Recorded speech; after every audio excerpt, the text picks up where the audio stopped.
Now, some have said that you really can't affirm just one or two or three of those doctrines when referring to the 5 points, but they really all go together. If you're going to affirm them, you affirm them all. Would you agree with that? Well, I would just say as soon as you affirm that God is sovereign in everything and everything is by grace, that's where you have to go. Otherwise, you're saying that God is not sovereign in some of those elements. You start with the acrostic tool of the T for total depravity, which really translates to the moral inability concept of Augustine. If you understand T and embrace T, there's no way off that train. You can't deny any of the other 5.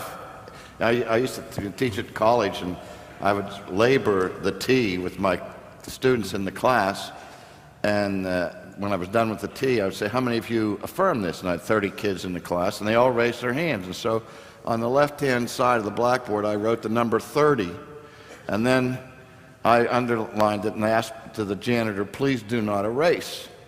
And so we went to U, unconditional election. And it was like we started with 30 little Indians, and it was 29, 28, 27 little Indians. So, the further we went down and saw the implications of total moral inability, the more they had to retract their initial affirmation. Now, I hear people tell me all the time they're 4-point Calvinists, and I say, well, we call those Arminians. Although I have to say that I've had many conversations with people who identify themselves as 4-point Calvinists, and the one in which they demur, of course, is definite atonement, or particular redemption, or what we call limited atonement, which, of course, is the easiest one, I think, to affirm. But every time I hear somebody say that, I make the assumption that if they really believe the other 4, they just don't understand this doctrine. And so let's take some time to unpack it. And if I ask them what they really believe about God's intent in the cross, did God intend from all eternity to save every person in the world? And I mean, it's rare that a person will say to me, well, no, they don't believe that. He knew from all eternity that not everybody was going to be saved, and he didn't sovereignly decree that all would be saved. If he did, everybody would be saved.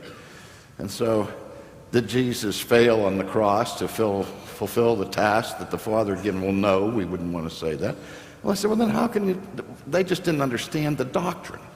Once they saw the implications of it, then they said, oh, I guess I really am a 5-point. But again, to be a Calvinist, as Al's already said, it's not a matter of arithmetic.